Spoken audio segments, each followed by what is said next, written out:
That'd be absolutely devastating. Oh!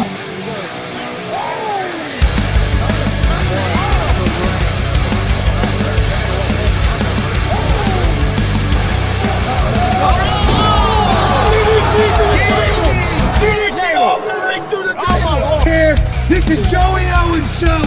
They've been trying to get me on this broadcast forever, and this is the worst damn broadcast I've ever been on. So you all can kiss my ass while I win this match.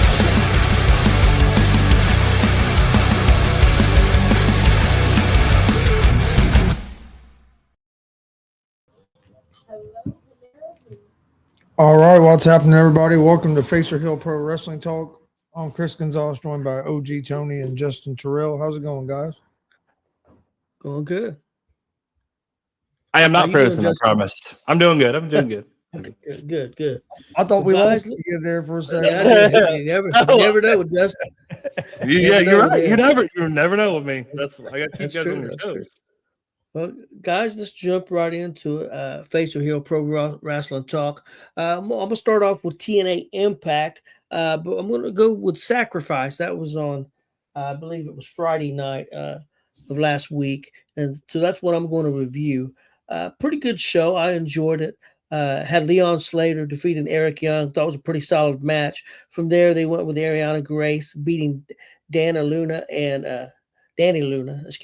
Lee Ying. Another pretty good match. I thought both those matches were pretty good. From there, Moose defeated Eddie Edwards. I liked it a lot. I thought when he wrestled Eddie Edwards, we might get a turn, but at least this time we didn't. So Moose is still with Eddie Edwards' wife in his corner. From there, we had Mara Saeed taking on Elena Black in a no disqualification match. Definitely one of the matches of the night. Mara Saeed won that. We had Frankie Kazarian and AJ Francis defeating Elijah and the Hometown Hero, or whatever it is. Decent match. Another really good match on this might have been the match of the night. Mustafa Ali and Tasha Steele defeating Jada Stone and Trey Miguel. Thought it was fantastic. Then we had Brian Myers and Cedric Alexander defeating Vincent and Jeff Hardy when Vincent and his tag team partner turned on Jeff and Matt Hardy. So we got a big turn there, which I think everybody was kind of expecting. And then in the main event, we had some issues. We had Mike Santana versus Steve Macklin early in the match, about 2 minutes, 30 seconds. Macklin caught a super kick, and he really caught a super kick. So he basically got knocked out of his boots. Luckily for the referee, who did a great job, which somebody that Justin Terrell knows personally, she did a great job and called a no contest. Mike Santana was picking him up and was going to continue, and she stepped in. She called for the X. They had Kazarian come out and battle with Santana. I don't think it was an official match. They just battled, and Kazarian went through a table, and they did that on a fly. Seen some people bitching about that. Man, what do you want? I mean, I understand it was the main event. You want a great main event. Things happen. They had to do what they had to do. Had called no contest, but they still try to give the fans something. And I don't think the fans, at least the fans in attendance, weren't unhappy. So a pretty good show. I'll give it a 7.5. Thought TNA's doing a pretty good job. So pretty decent pay-per-view. Pretty good way to spend a Friday night watching that. Justin, let's talk some SmackDown. Can't hear you. Muted. I'm muted. There we go. Yep. I was getting ready to talk. No, SmackDown started. I thought SmackDown was not too bad. I mean, we started out with Randy Orton coming out, talking about how he wanted Cody wanted him to be the best version of him, how the fans wanted the best version of him, and how he ignored the voices, which led to Cardona coming out, basically, mad that he broke his arm, wanting some revenge, whatever. And then after that, I think SmackDown, if I remember right, because I literally just got done watching it. If I remember right, they kicked it off with is it the tag? Was it the tag? The women's tag match? or I believe so. no? I don't remember. I can't remember. Can't remember I think it exactly was. what. Yeah, but I thought the women's tag match with the Bella Twins and Charlotte Flair and Alexa Bliss, I thought it was okay. I know Marcus and Glenn, they're not big fans of the Bella Twins, so that was loud.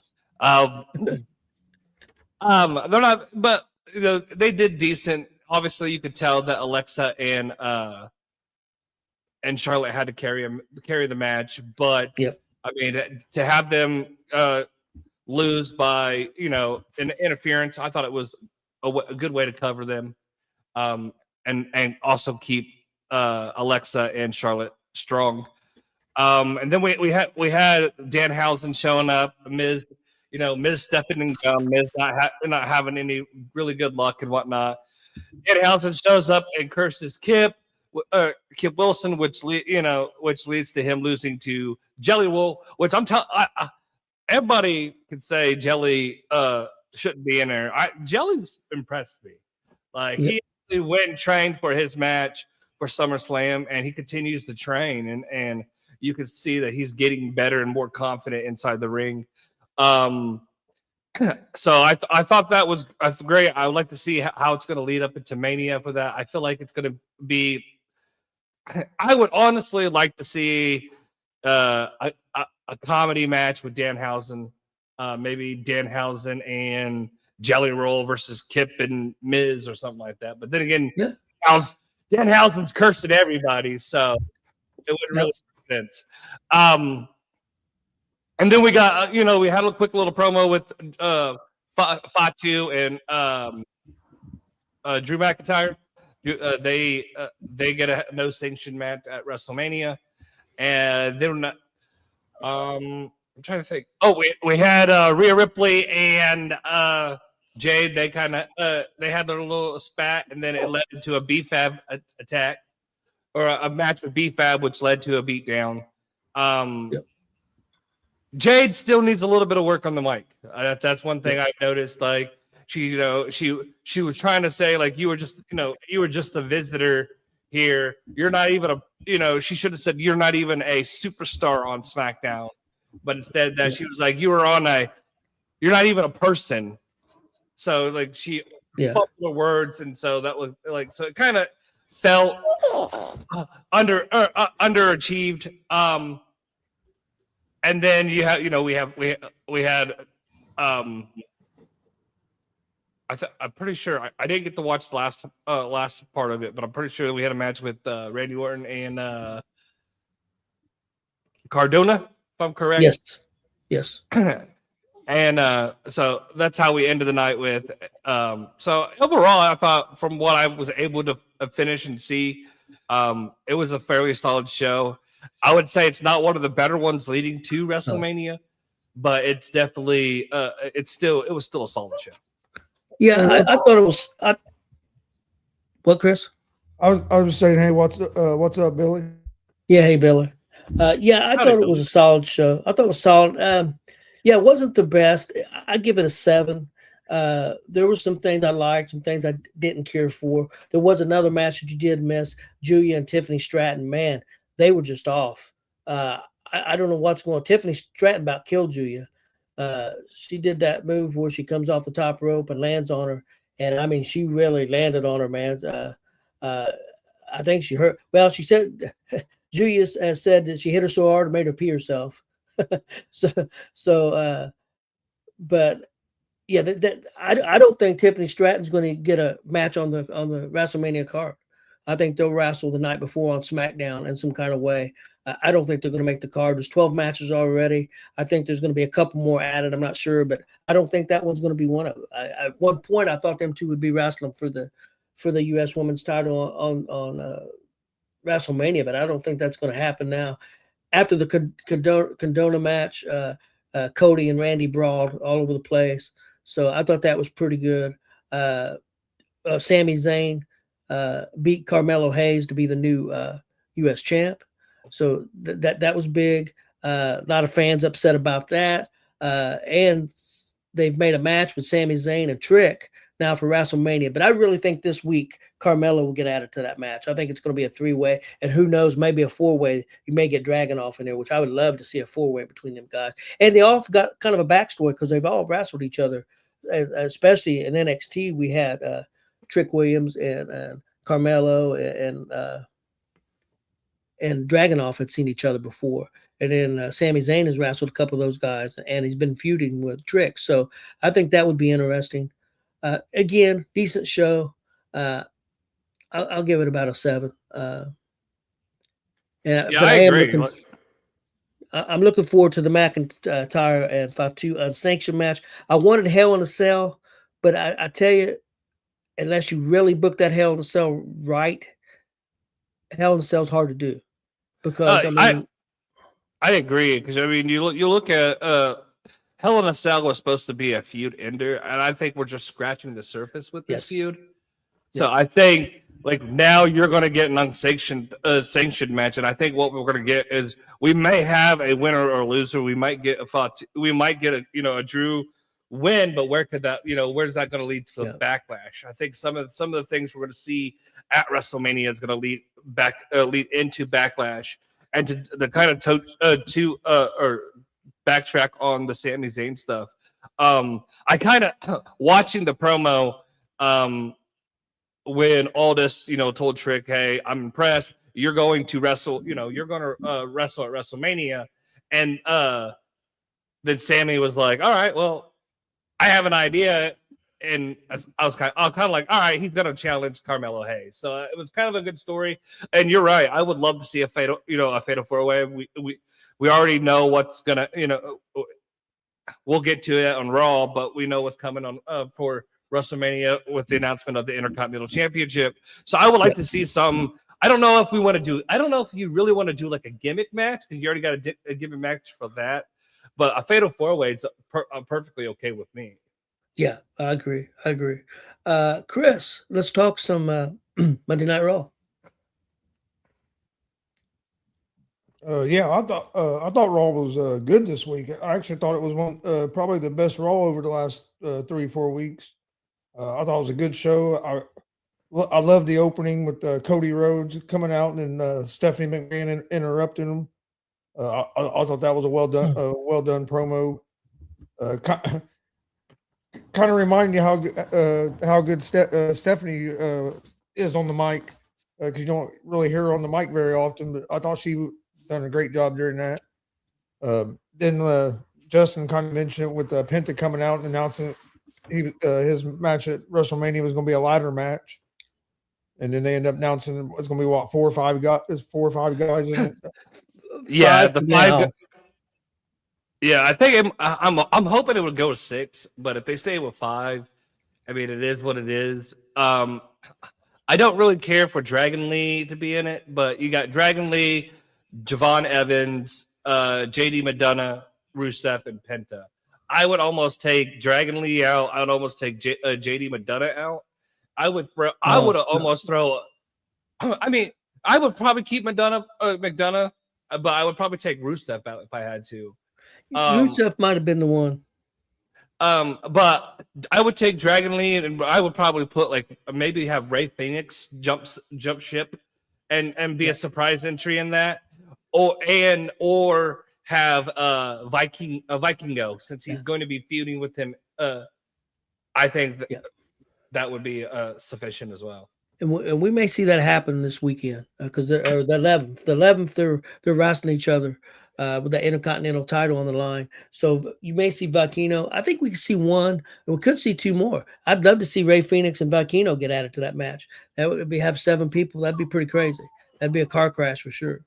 Yeah. Then I Show Speed inadvertently helped Logan Paul and Austin Theory win the tag team titles. I'll tell you what, I thought Speed done a great job during that segment with his facial expressions, really selling that he didn't mean to hit LA Knight. Yeah, I thought Speed. I know Speed has took some flack sometimes, but I thought he done pretty good in that segment. Like his facial expressions, and he really sold like that. He didn't mean it. Even in the promo in the back when he was still like, I don't belong here with you guys. Like he was. Yeah. I thought that was well done. Like I said, I really enjoyed Raw. And then the Gunther coming out and choking out Rollins. I like that segment. So we're getting that at WrestleMania, and then the Roman Reigns CM Punk stuff. Well, CM Punk beating on Reigns and singing like the crowd does. That shit was fucking hilarious. Roman Reigns, yeah, I enjoyed that. I thought it was a good show. I agree. I thought it was. I give it an 8. The one thing I really liked from Raw was the carnage that was Brock Lesnar and Obafemi. That was that. Awesome. I don't know if I don't know how you guys feel about this, but it gives me that Rock versus Hogan vibes. Like just the way the crowd is. Like obviously, it's not two big icons like Rock and Hogan, but it does. It's like two behemoths with that popularity. Just the way the crowd's chanting for both of them, and I think it's going to be a phenomenal car crash. I would have gave this week probably a 9. I really enjoyed Raw this week. Yeah, I was really impressed with Raw this week. I thought the storytelling was fantastic. I didn't think the wrestling was fantastic on the show. Thought it was decent. Let me ask you, Chris, where do you think they're going with Io Sky? Do you think that she's got to have a match on WrestleMania? Will you think they could maybe do a her and I was thinking it was going to be her and Asuka. There's a lot of story there. So. I think it's going to be her and Asuka, and I think the one girl, was it Sane or whatever? I think she's going to end up leaving Asuka. Yeah, that's what I think. That's what it looks like, at least. So I would like to see that. Yeah, I agree. I love an Oba and Brock Lesnar. To me, that should be. Honestly, it deserves the main event one of the nights. I don't think it will. But they've already announced. I think it's going to open up one of the nights. I do too. I think it's going to open up one of the nights. I think it should open up. I think it should open up night 1. I think right out the get. It's going to open up one of the nights. Being on ESPN the first hour, it's going to open up one of the nights. Justin, I agree. I think it depends on how it's booked. Right. If it's booked, the Brock's going to win the match. I wouldn't open it up the first night. No. If Brock's gonna win, I wouldn't open up first night. I don't think Brock's gonna win. But I don't think Brock's gonna win. I think what they need to do is just let them beat each other for a good 5 minutes, and then Oba hits him with one shocking move. Boom! The crowd will go nuts. Have it live on ESPN2 the first night. Yeah. Because that's going to be playing it everywhere. That's going to be playing in your bars. That's going to be playing in the airports. I mean, you name it. I would like them to do a match like they did, like how when Lesnar just squashed Cena, but let Femi just beat the hell out of Lesnar. And you never know, Brock may do that. Let Lesnar done like what do you do, like 15 straight suplexes to Cena or some shit. Yep. You know what I mean? I'd like to see Femi just fucking destroy him. It would make Femi so. I mean, it would just it would propel him. If you just had him go in there and just destroy Lesnar. I agree. I think that'd be awesome. Yep. And I think it'd be a great way to kick off the show. Yeah. There's a couple things from Raw that I'm going to talk about later. We'll get into a little bit deeper, but yeah, I agree, guys. It was a good show. Danhausen is funny as hell. Danhausen's killing. You don't even do that no Raw except just pop up in a promo and he's fucking killing it. Killing. Have you seen? He did something. I think he did something off Raw or off the air the other day. Oh, what he did for Madison Square Garden? They gave him his little plaque for debuting at the Garden. And so he gave them a I Love New York hat. Okay. Yeah, he's killing, man. He is killing. Okay, guys, let's go into some NXT. That's going to be me since Big Glenn's not here. Or Marcus and Big Glenn's not here. A couple of assholes. Everybody just decides that they're turning into part-timers all of a sudden. I know. But I don't have the right thing here. I'm missing my paper here, guys. While you do that real quick, when Danhausen was backstage, they done that little promo with Speed, and Speed was saying, "Man, I'll be late for flights. You got to lift this curse." Danhausen said, "I need $1 million." It was funny as hell. Private plane. I was cracking I up. can't do that. I can't do that for you. Well, but no. Do you see what happened with ISO Speed during? Yeah, I'm gonna bring that match? up. Oh, okay. Yeah, I'm gonna bring that up in the because I don't know if Chris has seen it or not, but NXT was a killer show, guys, this week. 8.5 for me. It was the best show of the week. It was outstanding. They was there at the Madison Square Garden in the not in big place, but their smaller venue, probably about 3,000, 4,000 people. Crowd was hot as could be. Bunch of good matches on the show. Except I can't find my paperwork, man. I don't know what the hell is going on here. Oh my god, But- everybody's got shit going on today. Telling you. But we did get Los Americanos winning their match, and they'll go on to Stand and Deliver on Saturday. But the big thing I wanted to talk about from the show was the main event. If you like women's wrestling, even if you don't like women's wrestling, want to see a great match, Kendall Gray taking on Lola Vice. The main event was probably the best women's match I've seen in 2026. They were spot on everything. Their mat wrestling was fantastic. We had a crazy finish where Lola Vice was just choking the hell out of Kendall Gray. Kendall Gray hit a suplex, and of course, Lola Vice hung on to her, but they counted the pin, and she tapped out both at the same time. But there was a referee who counted the pin, but there was another referee who came out, wasn't the legal referee, seen the tap.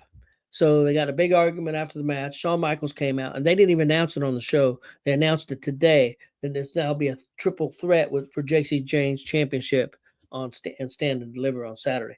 Fantastic match. I'm telling you, if you haven't seen it, go check out that women's match. It was fantastic. And I'm calling it now, guys. Kendall Gray is going to be a huge star in this business. I'm telling you. What's up, Josh? But a really good show, 8.5 for me on NXT. Then let's go into AEW Dynamite, and then we got some other stuff we'll hit. Dynamite was a decent show, guys. I give it a 7 out of 10. There's just some things on the show that they do that don't make any sense. You have Cope and Christian show up, and they're looking for FTR, and they tell them, well, FTR ain't going to be here tonight. They'll be here tomorrow night. So they just start hitting people with chairs. Why did you need that segment? It really didn't make any sense to me. Of course, the main thing. Yeah, I guess. The main thing, again, MJF, man, just killing it. His promo with Kenny Omega was fantastic. Of course, Speedball had to come out and talk, and that kind of ruined it a little bit. Don't want Speedball talking. Speedball did have a really good match in the main event against MJF. Thought it was very good. I liked it.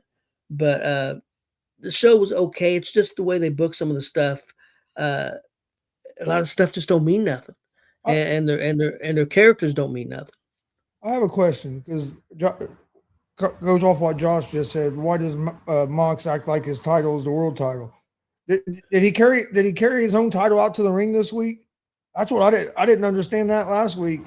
You're a champion, but you had some other guy carrying the title around. That made no sense to me. When he was the world champion, he didn't carry the damn thing. They kept it locked up in a briefcase, and nobody could see the sumbitch. So, yeah, Moxley's completely confusing, and the whole Moxley stuff the way they do stuff is confusing to me. But the big story coming out of that show was Chris Jericho's back. He came back in Winnipeg. I think it's actually his hometown. I know Canada is his home place, but I think Winnipeg may be his hometown. I thought the crowd was really good. A lot of people said, well, I thought, Jericho was going to WWE. From what I understand, been reported that his contract was frozen, so he can't go nowhere, and he got to finish up his time. Now, maybe he's going to re-sign with AEW and stay. He may leave to go WWE after his contract runs out. Who knows what he's going to do? He's going to do what's best for Jericho, and either or could be best for Jericho. I mean, he could make a lot of money in WWE. He could make a lot of money in AEW. He'll have more freedom in AEW and be able to do more what he wants to do. But it may be a situation where he's done so much in AEW, there's not much more he can do. So I don't know. Well, I think it's important to keep AEW to keep him myself. he might stay in AEW because of what you said. He have a little more freedom because he has his stuff with his music stuff with Fozzy and stuff and the stuff he does outside of wrestling. Yeah. Oh yeah. So I don't know what he'll do. We'll see. It's going to be interesting what they're going to do with him. What do you do with Jericho? He's done so much. He's done it all. I know I've seen him. House's take is you should make him the general manager. I think that'd be interesting. I think that would be something different for him. Something different for the show. I think they could use something like that for that show. The only problem is with that, I just don't see Jericho being up for that. You know, Jericho's always been one of those that wants to work and wrestle. So, yeah.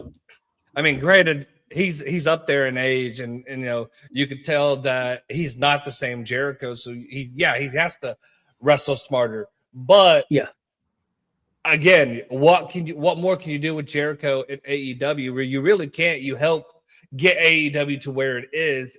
Maybe it's not where it should be because of poor booking decisions and stuff like that. But yeah, I mean, me personally, if the contract situation is true and they held his and he held his stuff frozen, or his stuff was frozen, then maybe I could see him coming back, trying to get it completed, and then going on his final run. But again, he gets to do the Jericho cruise. He gets to do his tour date. So, I mean, he gets a lot of freedom there too. I could almost see him more of a producer versus a general manager. Yeah, that's possible. But I think if he was going to be a producer, if he was going to work a backstage role, I think it would be more used, I don't know if that's the right word, in WWE, because they don't use a lot of producers, and honestly, a lot of their talent don't listen to the producers at AEW. So I don't know how that would go. Now, I did mention on the show earlier with House and Josh that maybe he could work with some of the young talent in AEW and help get them over, like Kevin Knight and Speedball or some of them guys, and maybe help them. I don't know. I don't have any desire to see him wrestle Kenny Omega again. That's just me personally. Now, the AEW sickos, they may. I mean, right now, this show is better than the last 2 weeks, but they've had some of the best ratings than they've had in 2 years over the last 2 or 3 weeks. So I'm not a sicko. So they're not doing it for me. Mm-hmm. So it's they're getting some of those sickos back. They're getting some of the fans that they had lost in the previous 2 years back, because the ratings have been fairly decent for them, definitely getting better. So they're doing something right. It's just not hitting with me completely.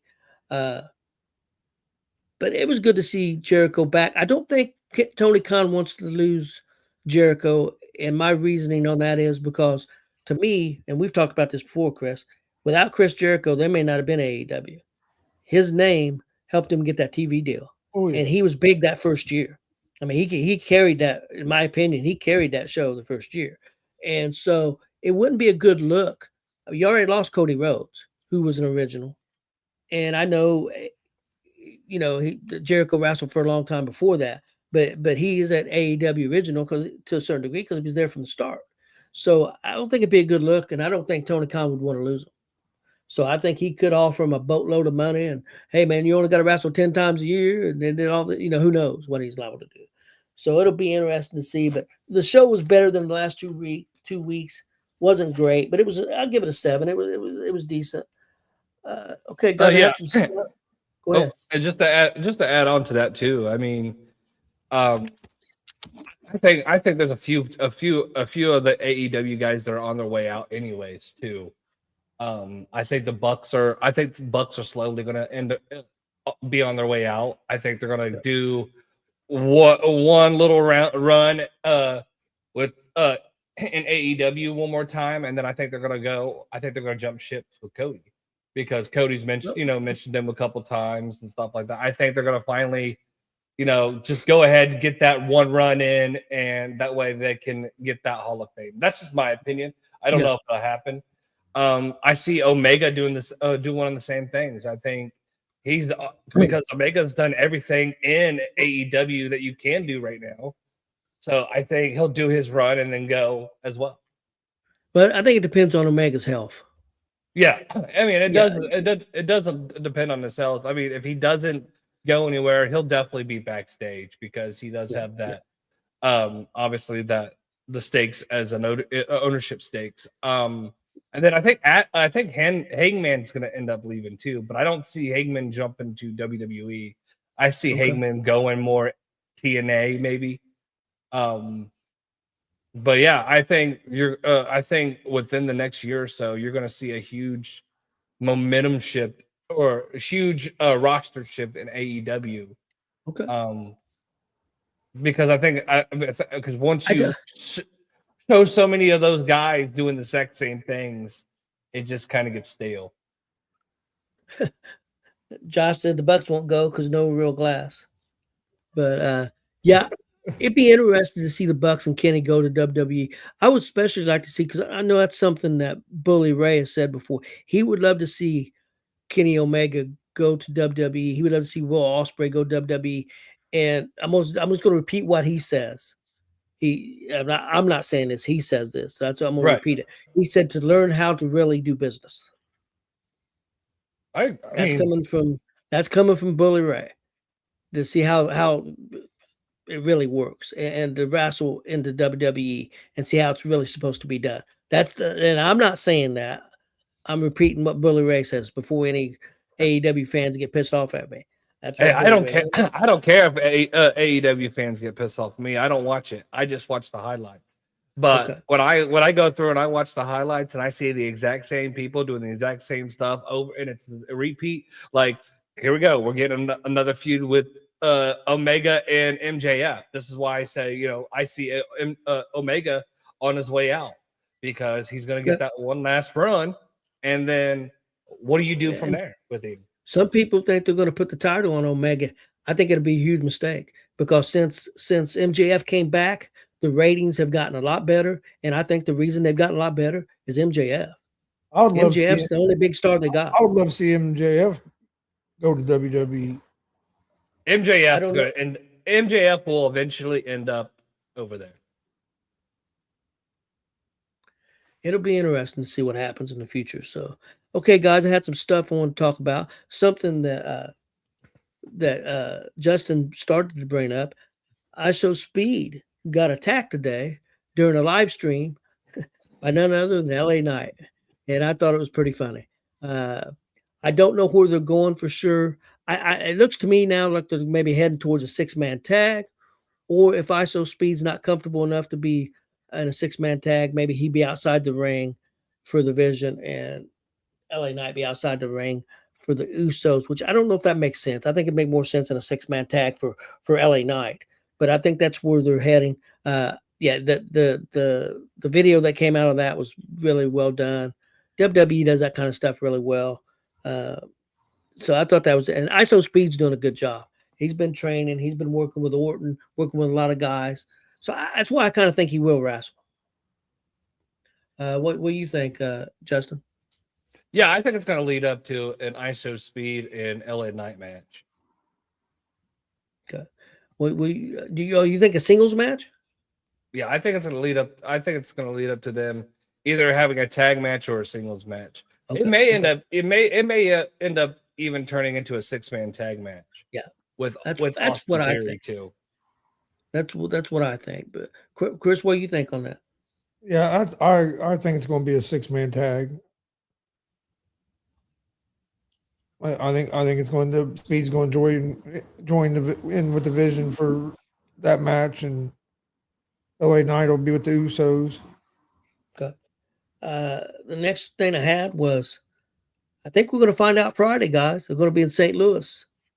The way they're talking, I seen a video today that whoever Randy Orton's been talking to on the phone is going to be there this Friday. So, Chris, who do you think's on the other end of that phone? I don't know. I know who I hope it is, but I don't want I don't. It's not him. I don't think they would do it, but it would break. I told you this the other day, Chris. It'd break the internet, but I wouldn't do it on a SmackDown. I would do it at WrestleMania. Vince McMahon. If it is Vince McMahon on the other side of that phone, it'd break the freaking internet. But you don't do that on SmackDown. You do that at WrestleMania. In my opinion. I agree. I agree. I honestly think they might not reveal who it is at SmackDown just because they say he's going to be there. That don't mean that's true. You know what I mean? That don't mean that they necessarily will reveal who it is. Let's say it is Vince McMahon, and they did it on SmackDown. Do you think I'd sell tickets? Oh hell yeah! I still think it would sell tickets. They might show it on SmackDown because ticket sales have stalled. I mean, they're at about total, I think 41,000 for night 2 and about 38,000 for night 1. So they've kind of stalled. Of course, this time last year there was about 50,000 for both nights, and they're selling another 10,000 tickets. So I mean, I think they're going to sell another 10,000 tickets or so. I think they'll get up to the 50,000 each night. But yeah, I mean, I think if it was somebody like Vince or somebody like The Rock would move tickets. Yeah, I think Shane McMahon can move tickets. Yeah. At one point, I thought it was going to be Randy Orton's dad. I don't think it will be now because where they were showing, and it still could be. I could be completely wrong. One thing that kind of made me think that it could be Vince too was Stephanie coming out. Yep. And the other person interrupting Cody, and she even mentioned about Orton working with somebody or talking to somebody when she was telling Cody, you can't beat this version of Orton. So that kind of made me think that maybe it was Vince. It could be Ric Flair, and with Stephanie come out, that kind of gives a hint. Could it be Triple H? Because they've had a big past. See, I was getting ready to say that, or maybe it could be Triple H. Yeah, they're throwing out a lot of different kind of Easter eggs and hints. But the reason I don't think it's Randy Orton's dad now is because when they did that thing with him talking on the phone in the video, it showed a picture of Randy Orton's dad and Randy's dad, Randy Orton's grandpa. So with them showing that picture, I don't think they would have showed that picture if it was going to be Randy's dad. It could, yeah, I think it could be Triple H as well, because like Triple H is the one that picked him for Evolution. There is another name that's been floating out there, and let me see what you guys think of this. Because at one time he was trying to get Randy Orton to turn on Cody, and that's Kevin Owens.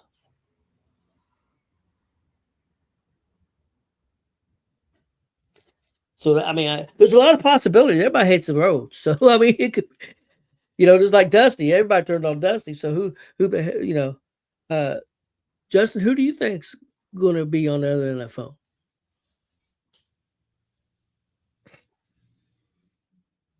I don't know if you heard me or not. No. Oh, you thinking? Okay. I think it might be The Rock. I think it might be The Rock. Okay, it could be. Let me ask you guys: if it was Jesus, would that sell a lot of tickets? I don't know if it'll sell a lot of tickets, but we definitely see a lot of people repenting their sins. Yeah, that's true. That's true. Well, I think if it's on SmackDown, it's going to sell a lot of tickets. Now, if it, I think that'd be a good seller. Yeah, I agree. Okay, guys, let's move on. Big topic. We talked about Raw, and we talked about Gunther choking out Seth Rollins. Of course, the internet community went berserk. Well, there ain't no story. Why would they do that? You fucking morons. What are they supposed to do? Braun's been hurt. I mean, right now, both main events we got right now wasn't planned 7 or 8 months ago. They've pivoted, and they had to pivot again. And maybe another time after that because of injuries. So, I mean, if Braun's not going to be ready, and there's rumors that he really is ready, but they didn't want to rush the match with 2 weeks left, 2 or 3 weeks left, and rush the match. They probably figured, hey, we can do this after WrestleMania and have something big. Maybe I look for Braun to show up at Mania. That's what I think. Or if not Mania, the night after Mania on Monday Night Raw. Leave something for Raw. That's a big night.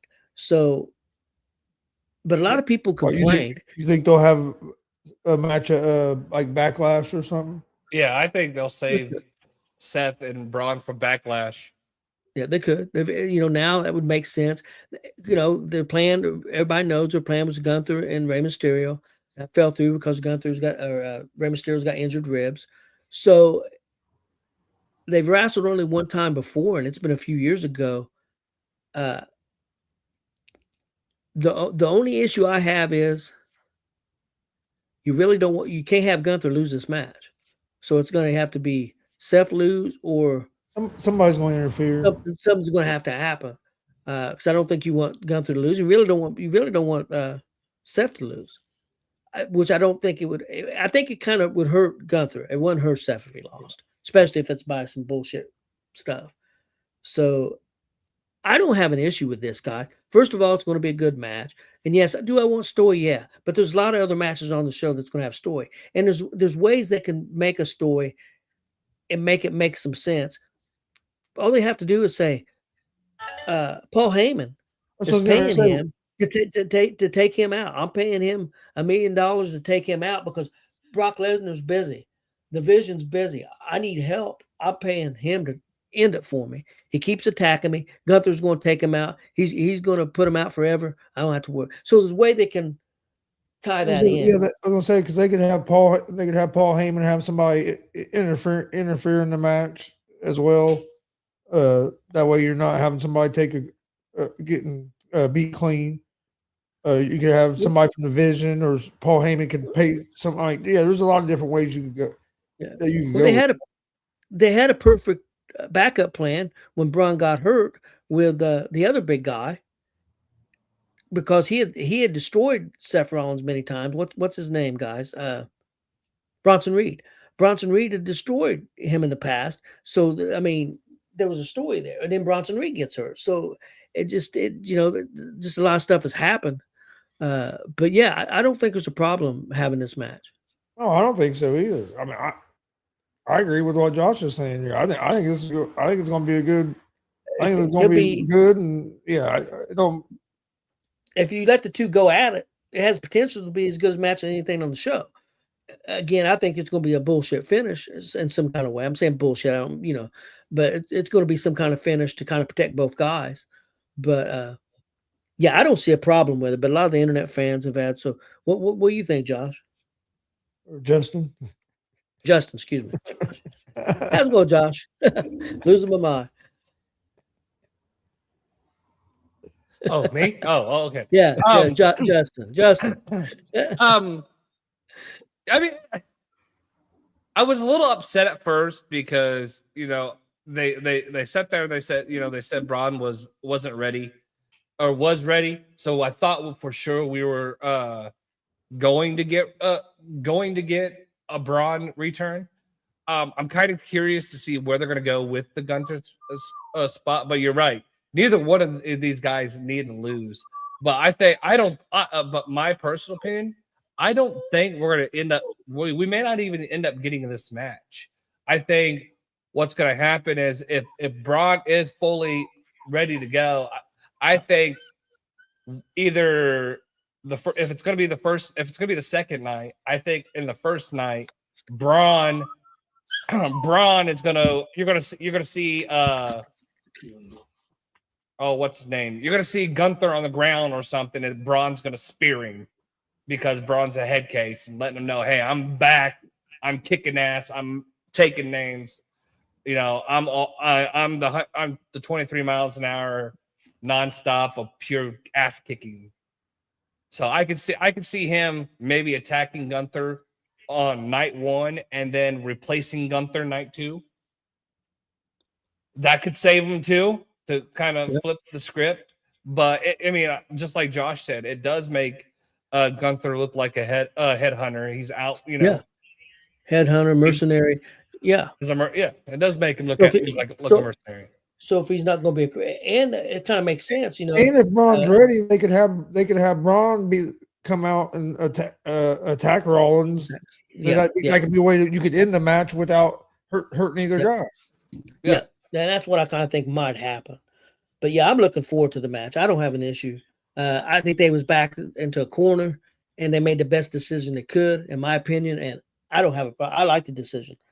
Okay, just a couple more things, guys. Roman and Punk. If you had to rate it right now, we talked about this 2 or 3 weeks ago. The build. What would you put it on a scale of 1 to 10 for you, Chris? How are you liking the build? If you had to put a number on it, what would it be for you? I'd have it right around a 9. I've really enjoyed it, and I think it's gotten, in my opinion, it's been getting better each week. Like I thought last week was good, and I thought this week they took it up even a little more.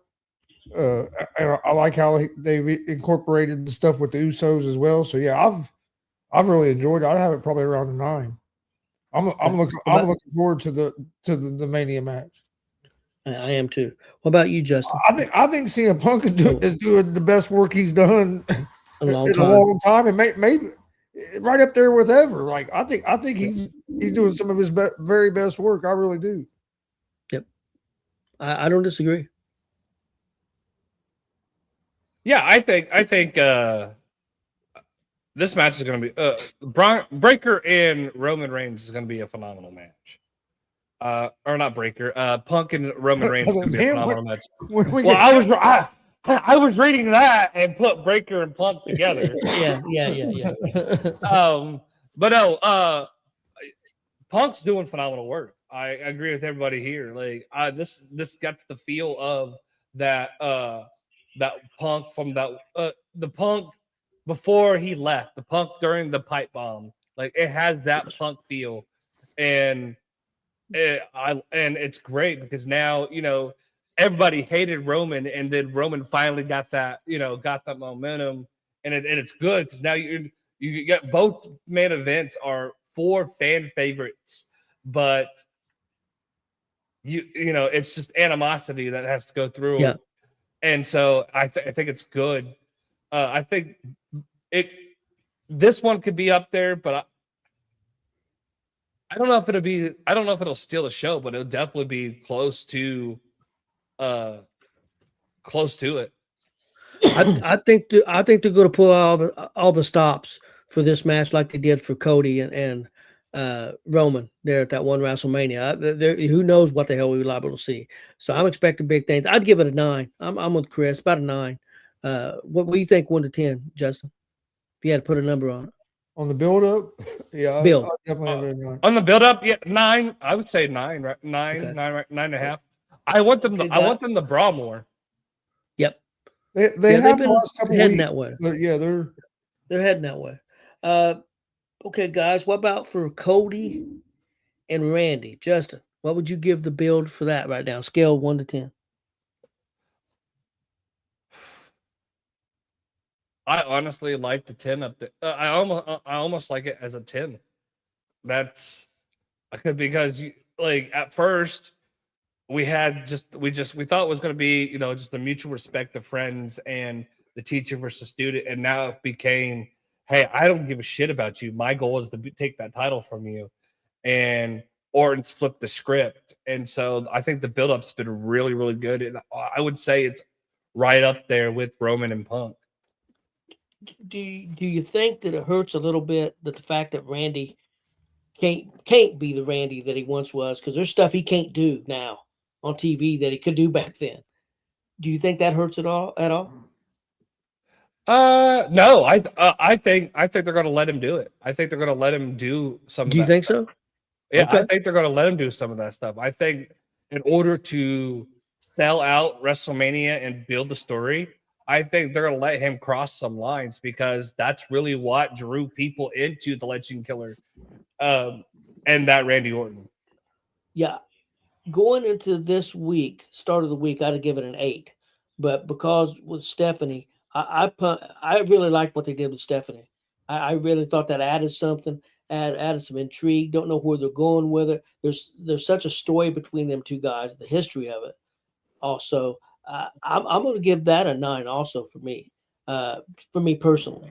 But I really thought that Stephanie helped this week because it made me think, man, where are we going with this? You know, yeah, I like it too. So, Chris, what would you give it? I'd be right around. I'd probably be right around a 9, 8.5 or 9. Pretty close to. I'm pretty close to excited about this, as excited about this as I am the Punk Reigns, and I think the build-up has been almost parallel. I would give the Punk and Reigns build-up just a little bit of an edge, but I think adding Stephanie the other night, like you said, gave it a boost as well. And I think having that Orton turn at the beginning of it kind of really gave it a lot of momentum as well. So, and I agree with Josh. If you end it with a Cody Hill turn, it's going to be awesome. So I would have it right. I'd probably have it at a 9, So, right almost at a 9. So if you guys was to do the Cody Hill turn, do you have him turn and have The Rock be there and he finally gives his soul to The Rock? Would you do that and give that final payoff? Not even a final payoff, but a payoff. Do you think that would work? That Cody turns and now he's with The Rock, and now Randy's even though Randy's kind of turned heel, he really didn't, because the fans are still cheering him. Yeah. No, I don't think we do it with The Rock. Now that I'm thinking about it, what if Randy's not talking? What if it's completely out of the blue? What if it's nobody we're not expecting? What if it's Brandy Rose? That'd be crazy. No, I'm just serious. Like, what if it's Brandy, and then having Brandy be a part of that match and Brandy turn on Randy to help Cody turn heel? That would set up the Nightmare Family and stuff like that. No, what do you guys think about this idea? What if it was Goldust? Well, Goldust said he's never coming back. He's not coming back. He's getting paid well. He's treated really good in AEW. That'd be cool. Him and Tony Khan's pretty good friends. You brought Goldust back to help Orton, and you can start a feud with Cody and Goldust. That'd be the shit. I want to switch gears back to the Roman Reigns thing, because I've been saying this for a while. You guys have heard me say that I thought Roman and the Usos were going to get back together and be heels again. But what if that wasn't the case? And now I'm starting to wonder, because the way Jay was acting and yelling at Roman the other day, could you make Jay the head of the group if you did that? Or could you have Jay and Jimmy in the end turning on Roman and signing with CM Punk, and have Punk turn and Roman be the face? What do you think about something like that, guys? It seemed to me like they were setting something up with the Usos, because Jimmy was kind of trying to keep Jay to stay out of it, let Roman handle it. And like you said, Jay was like totally opposite. So, I mean, it wouldn't surprise me if they done maybe some kind of like a turn with Jimmy and Jay, because Jimmy, the way Jimmy, like, you could tell they both been acting a little different. So there's something going on there, and I like it. I like what they're doing. I mean, I don't know where we're going with this stuff. A lot of people say they've played it safe. I think this Mania is going to be different than a lot of the Manias we've seen before, because I think instead of stories getting finished, I think a lot of stories are going to come out of this Mania, because there's been so many injuries. I think they've had to pivot. So I think there's a lot of things, I think this is going to be a big storytelling Mania, and heading into the new direction. So I think it's going to be interesting. My last thing is, guys, what would you give 1 to 10 the Lesnar and Obafemi build? Chris. Oh man, I have it as, I'd give it a 10. I've loved it. I have to. The crowd has popped as much. I can't really think of a lot of critiques of what they should have done different. Like I think they've been pretty spot on with it. It has me ready for it, and the crowd goes crazy. I think. Yeah, I'd give it a 10. I think the other night having Triple H come out there and get in the middle, try to keep them apart, and I thought that was well done. So, I mean, them 3 matches there are the 3 big matches I'm really looking forward to at WrestleMania. I mean, and I think they've done a real good job at building up all 3 of them. Yeah, I agree, Chris. It's a 10 for me. I don't know what else. I'm sure there's some little tweaks they could have made that we might think it would be better, but it's a 10 for me. What do you think, Justin? I just want to make sure you didn't call me Josh again. I probably was going to. I thought he was going to call you Glenn this time. Oh, I would have been like, what the hell? No, I really like it. I don't want to give it a 10 yet because I want to see more, like more. I think we didn't really get a lot of destruction this week. They kind of got held up because, hey, we're trying to save this for WrestleMania. But we had Oba go off and launch that dude on his head. Like, oh my God, I thought that guy landed on his head for real. But I think next week on Raw they need to have but they need to have Brock do this basically the same thing. Have Oba be in the ring, or have both of them have some carnage, and have a little bit of animosity, and have like the locker room clear them out almost, and then Monday before Mania, I say just let them beat each other up a little bit, and then kick Mania off with it. Yeah. One other real thing, real quick, guys. I seen this and I thought it was kind of interesting because I've heard a lot of people, even our own Warren Misery, said WWE needs to build some new stars. Well, for this WrestleMania, they got 7 people making their debuts. That's never been on a WrestleMania. We've got Oba Femi, of course. We've got Stephanie Vaquer in her first WrestleMania. We have Trick Williams, his first round of WrestleMania. Dragon Lee, his first WrestleMania. Lash Legend, her first WrestleMania. Javon Evans, his first WrestleMania. And JD McDonough, his first WrestleMania. So I think that's a good start. I know some of the guys, even a couple of them are, JD McDonough's not no young guy. He's been around for a while. But, he's getting to hit that big stage also. So a lot of these are pretty young stars. So what do you think about that, Chris? Here we are. I mean, getting a lot of new faces on Mania, which I think is a definitely good thing. What do you think?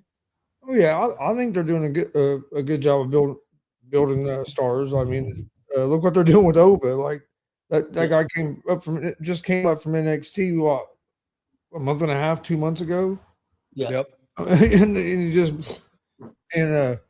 But they're in a situation where you almost have to, and with Mania being 2 days now, that gives more opportunities for these guys to get a chance at WrestleMania and to prove themselves. Just like now with SummerSlam being 2 days, that's more opportunities. So I think that's one thing that's helped at WrestleMania to be able to try to build some stars is you got more spots at WrestleMania now than you used to. Where when it was only one night, you had 6, 7, 8 matches, and a lot of them are going to be all your well-established guys. You're not putting the new ones. So now you got 2 days to fill. It helps because it gives more opportunities to people. And I think like you said, there's a lot of young and Penta, this will be his second WrestleMania? Yeah. Yeah, you go look at last year's WrestleMania card and compare last year's card to this year's card. This year's card blows it away on paper. Now, whether it's going to deliver or not, that's a different story. We'll see. Justin, what's your take with the new people, the new 7 people getting their debut? I think it's good. I mean, you really do. I mean, you have a lot of new stars and a lot of new talent coming up anyways.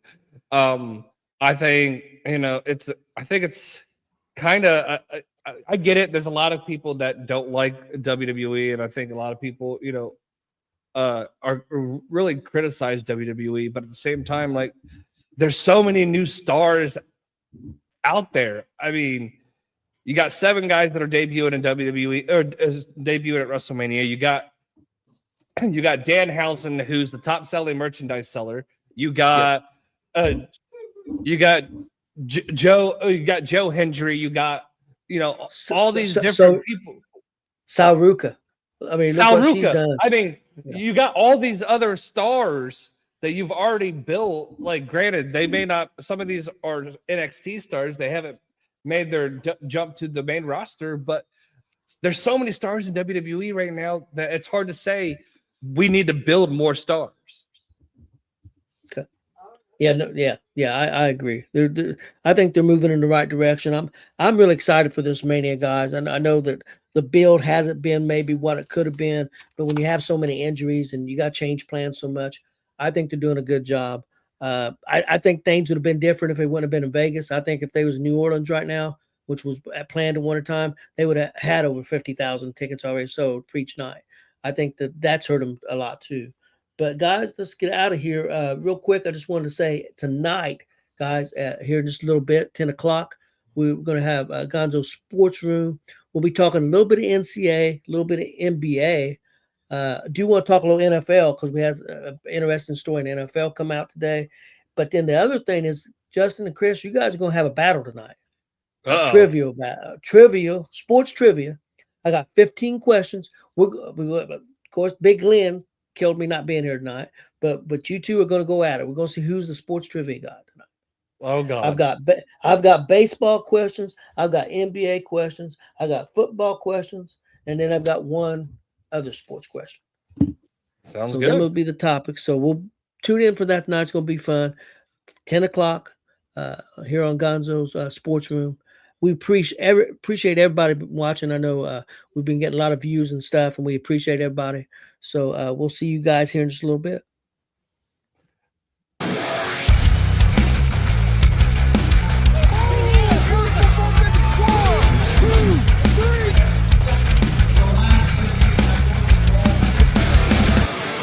That'd be absolutely devastating.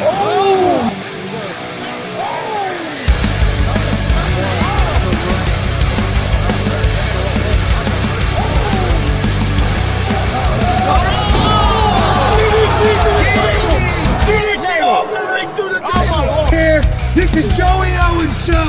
They've been trying to get me on this broadcast forever, and this is the worst damn broadcast I've ever been on.